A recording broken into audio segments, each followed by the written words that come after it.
이제 이 전당대회가 끝난 다음에 북한사의 어떤 그림이 그림이 좀 바뀔 것 같아요. 그런 예상이 되고 옵니다. 북한은 너무 급합니다.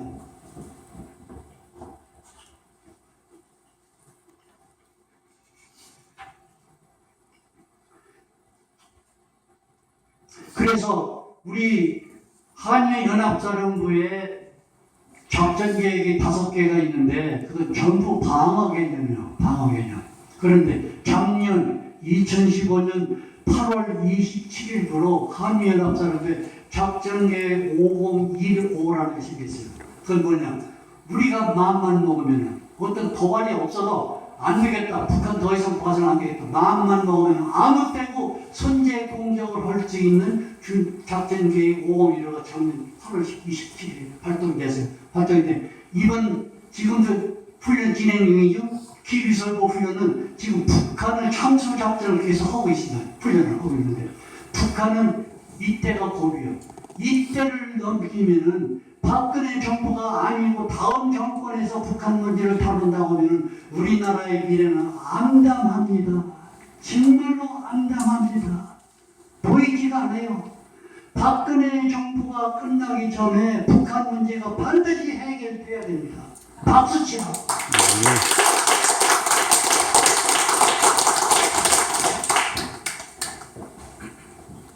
그래서 그 작전계획에 대해서 얘기를 하는데 내가 이 회고록을 출판할 때 만약을 대비해서 제식 전투가 아닌 북한의 대량 살상 무기를 제어할 수 있는 전략적 자산이 미국 한국에 무엇이 있다고 하는 걸 회고록에 썼는데 시야에서 검열할 때 그걸 깍지 그대로 승낙을 해서 발표가 됐어요. 됐는데 이번에 한미연합사령부 훈련할 때 동원된 전략자산 신형 새로운 무기, 무시무시한 무기가 내가 얘기한 그대로 진행되고 있습니다.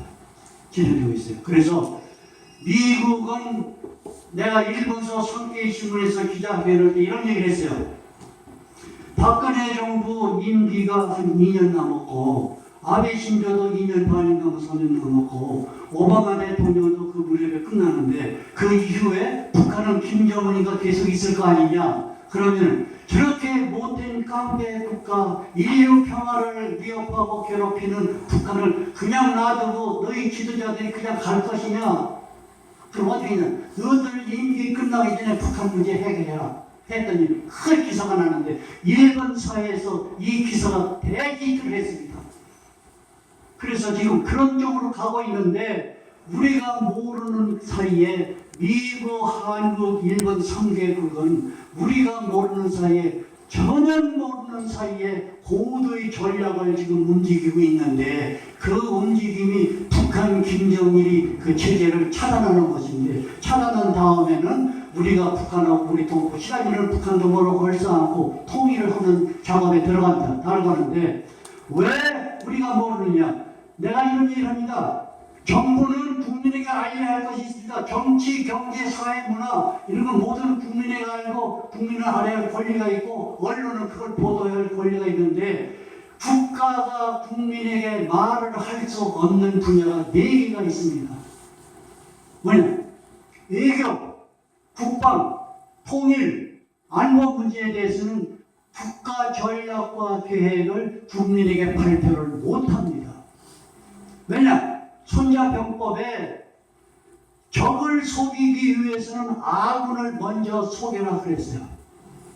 저게 안 나왔네. 그렇기 때문에 우리 정부나 우리 국방부나 미국의 펜타곤이나 백악관이 잠자고 월급만 타고 낮잠 자는 곳이 아닙니다.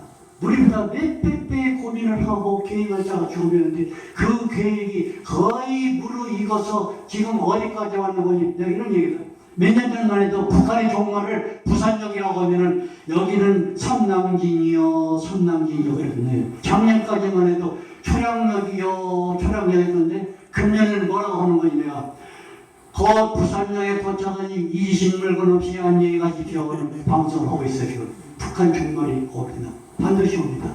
왜냐? 박근혜 정부가 일을 끝내지 않고 그 사업을 다음 정권에 넘긴다고 하면은 대한민국은 월남처럼 폭삭 망합니다.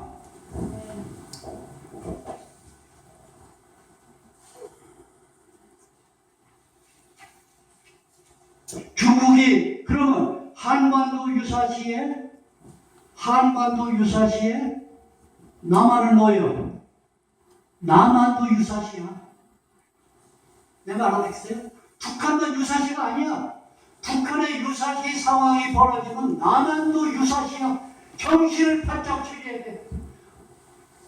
힘은 경우는 헌법 효력을 다 정지시키고 나라를 구해야 돼. 왜 그러냐? 내가 세종연구소에서 2년간 호박 2년을 2009년부터 11년까지 근무를 했는데 이스라엘의 국방부의 법무감실 차관 두 번째 되는 사람이 와서 세미나를 하는데 여기 주한 이스라엘 대사 참사 이스라엘에서 학자들 몇 들고 우리 세종연구소 학자들하고 이렇게 세미나를 하는데 1시간 토의를 했어요. 뭐라고 하는 거니? 팔레스타인 그 해방 기구를 위시해서 이스라엘 주변에는 22개 아랍 국가가 있는데 우리를 잡아먹으려고 오글거리고 군사 충돌이 많은데 국제법의 제한을 많이 받습니다. 그 사람 법무 처관이나 한단 말이에요. 국제법의 제한을 많이 받습니다. 그런 식으로 이제 토론이 진행됐어요.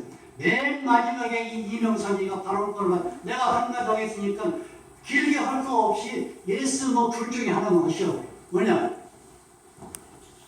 국제법이 더 중요합니까? 이스라엘의 생존이 더 중요합니까? 물론 이스라엘의 생존이 중요하죠. 그러면 국제법 무시하십시오. 이렇게 전부 박수를 쳤어요. 대한민국이 살아남기 위해서는 무슨 짓을 못해? 살고 봐야 될 거 아니야, 대한민국. 이 위대한 대한민국을 지켜야 할 거 아닙니까?